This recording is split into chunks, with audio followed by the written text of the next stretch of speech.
Well, so far it looks like a near perfect weekend for Lando Norris, winner of the sprint race, despite difficult conditions, wet off the line, damp on the curbs, enough for Oscar Piastri to hit the curb at turn one, put a bit of water on the track, and other accidents resulted from that. Oscar out of the sprint race. What a result for Lando Norris then to go on after the race was red flagged to win that.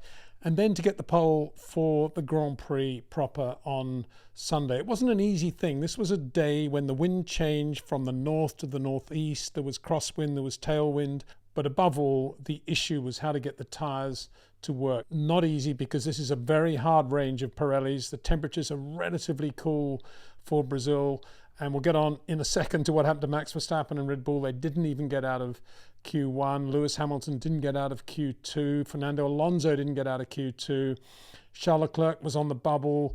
But meanwhile, McLaren, as they proved all year, McLaren Mercedes proved all year, they have the consistency from race to race, whether it be tyre temperatures, whether it be bumps, whether it be something else.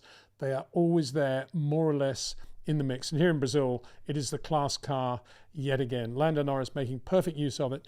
On his first run in Q3, he locked up going into turn one. Not an unusual occurrence. We've seen Oscar Piastri do that several times. And that's part of getting the tyres absolutely right in the preparation lap out of the pits. But on his second lap, no mistakes from Lando, a secure pole. Driving, gotta say, like a world champion. Confident, under pressure, and delivering when he needed to. Looking really, really good. And you can see it in his body language now. You can hear it in the tone of his voice. He's got his season under control. He's focusing on his job. He's not worrying about the other side of the garage. And he didn't need to, really, because, as I say, it was another very difficult, disappointing day for Oscar Piastri. He went off in the sprint race, no points there. And then in qualifying, he was looking quite good. When Lando made that mistake on his first run in Q3, it was Oscar who was quickest before the final phase. But then again, Oscar only found 100th of a second on that second run. Lando Norris found a full second. So he starts fourth, Oscar Piastri, not even on the front row of the grid alongside his teammate in what is undoubtedly the best car in Brazil. The difference is Lando quicker everywhere, and on the onboards you could see steering inputs from Oscar slightly more aggressive than Lando. But what we can't see is the footwork. But as Mark Slade said yesterday, Lando's so good actually into turn one, the corner in which he locked up in the first phase of Q3, and Oscar continuing to struggle there, running a little bit wide mid-corner. Lando absolutely on it on his second run. Superb to watch. It was touch and suppleness under pressure, and that's why Lando did so well. Into P2, Kimi Antonelli for Mercedes. He was superb in the sprint race, finished second, pushed Lando pretty hard in the back end of the race. There was a tyre swap. There was the soft and the medium came into play in the sprint race. And towards the end, with Lando on softs after the restart, Kimi Antonelli really impressive in the Mercedes, quicker than George Russell. Stayed in front of George going into turn one, and George never really had a look at Kimi after that. And in qualifying, it was the same thing. Kimi always quicker than George. And where was it? Sector 2. 2/10 quicker than George Russell through Sector 2 in the same car. George complaining about lack of grip, like many drivers, couldn't get the tyres to work on the first phase. But Kimi Antonelli getting the very best, not only from the tyres, but through Sector 2, where I've always said he's so good on slow corners. He's brilliant short corner driver. Not commensurate with that on the faster medium speed corners yet, in my opinion, but on slow speed, Sector 2, and I did say this in the live stream before the race, Sector 2 is going to suit Kimi Antonelli down to the ground, and there it was, front row of the grid, alongside Lando Norris, and saying after qualifying, as he would, I thought I had him, I could have been on the pole. Great to see it, great performance from Kimi Antonelli. P3, Charles Leclerc, he was 13th after the first phase of Q2. A lot of pressure, sort of 4 or 5 minutes to go. They sent him out quite early. He did a very good preparation lap, and then his lap got him into Q3. And he built on that with a 9.8. Not a great car. Kimi Antonelli actually quicker than Charles in Sector 2 on those tight corners through the hairpins there, which says a lot about the difference between the Mercedes and the Ferrari. Ferrari really struggling to get tyre temperature, but not as much as Red Bull, Honda, that is for sure. And Charles again getting a great lap out of the car when it really mattered under pressure. P4, Oscar Piastri, he'll be disappointed with that. Yeah, P4's not bad, but when you're blown away by 0.3, it is not good. Mind you, they had to do a bit of work after the sprint race on Oscar's car. Wasn't too badly damaged, but nonetheless, you never want to see any damage on your race car. So Oscar starts P4. Isaac Hadjar, the emotional, ever emotional Isaac Hadjar, who this time got a bit carried away about Fernando Alonso going into turn 1. Lots of drivers on 9.9 under the 1 minute 10. It's a very short lap in Brazil, 1 minute 10 second barrier. Isaac Hadjar, George Russell, Liam Lawson, Oliver Behrman, all doing a 9.9. But Isaac on the right side of the 9.9s. George Russell P6, 9.9. Liam Lawson, Isaac's teammate, 9.9. Very good lap. I would think Liam's probably going to get the tyres to work more than most because of the way he drives, because he loads up the tyres. Whenever tyre temperature is an issue, getting the tyres to perform, the tyres are hard, relatively hard, whether it be the soft or the medium. A driver like Liam Lawson, and you've got to say Carlos Sainz, who was absolutely nowhere today, should be getting a lot out of the tyres. But Liam, good lap, 9.9, as quick as his teammate around Brazil. That's saying something. Oliver Behrman was fabulous in all three.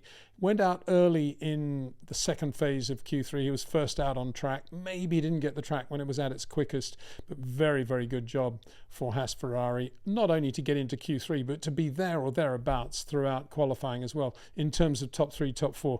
Eventually we'll start P8. He did have a bit of a scrappy sprint race, particularly with Liam Lawson when he was changing direction on the straight. Like Stroll did to his teammate Sebastian Vettel a few years ago when Sebastian was driving for Aston Martin. I don't think Stroll got a penalty for that, though. It was exactly the same thing.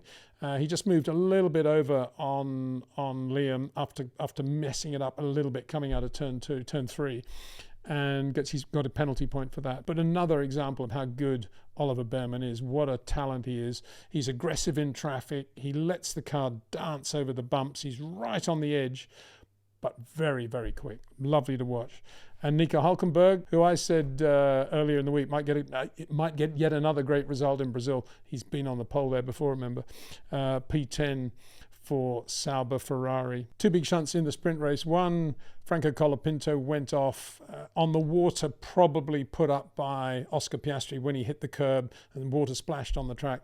He was one of those. Big shunt for him, and he was nowhere in qualifying as a result, which was not good because there was grip today for Alpine, and Pierre Gasly showed that with an excellent P9 in Q3. He was quick throughout qualifying, and Pierre Gasly back to where we're used to seeing him, very, very fast and looking pretty confident going into the race. And local hero Gabriel Bortoleto had a big shot at the end of the sprint race when he braked late, touched the curb before turn 1, still at high speed, and bounced off the barriers.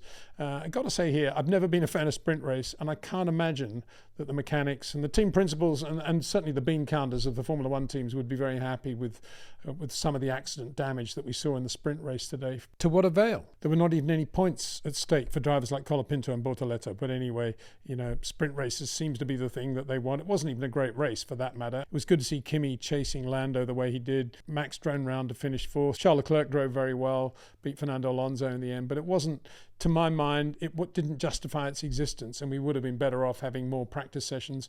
And maybe, now let's get on to it, maybe Max Verstappen might have had a better run in qualifying. This is nothing to do with being a Max fan or not being a Max fan. This is not good for Formula One when a driver of Max's quality, who's got the sort of momentum that he's had over the last few races to try to make the championship a little bit tighter, doesn't even make it out of Q1. Simple reason, no grip. Red Bull could not get the hard Pirellis to work. They were out on softs, new sets of soft, but they could not get them to work. No grip at all. Max, on his first run in Q1, had a bit of a moment through one of the tight corners in Sector 2, ran wide. Then he did a second run. And on this occasion, he was just massively patient. Watching him on board, you were just waiting for him to get the power on. And of course, that was it. The lap never happened because there was just no grip at Red Bull. Why that would be the case? Well, ask George Russell why the tyres felt terrible on the first run in Q3. Ask Lewis Hamilton. Ask Fernando Alonso. There was a big discrepancy today between one set and another, the effect of the wind, and getting the tyres to perform. I mean, the only uniform thing you can say is that Red Bull never had any grip at any stage, whereas George presumably had grip at some point because he made it through to Q3. But Max never had grip. The soft tyre never worked. The only possible thing they could have done maybe is send him out on a set of mediums in Q1 and just kept him out there to get temperature in the tyres to try to get them to work. But Obviously the soft tyre was quicker, and they assumed that as the track had picked up grip, they assumed quite rightly that that would be the way to go. 2 sets of new softs in Q1. So it's no good being a Monday morning quarterback and saying, oh, maybe they could have done that. The bottom line is they couldn't get the tyres to work. It's an age-old thing. It's been around for 20, 30 years, maybe more. If you can't get the tyres to work, there is absolutely nothing a driver can do, whether it's Max Verstappen, Michael Schumacher, Lewis Hamilton, Sebastian Vettel, anybody you want to name. If you don't have tyre temperature, if you don't have the right tyre temperature, you cannot do anything. And it gets worse if you don't have grip, because the car then obviously starts to slide and the tyres go away even more. So why don't Red Bull know how to fix that problem? As I say, other teams had the problem today, not as much as Red Bull.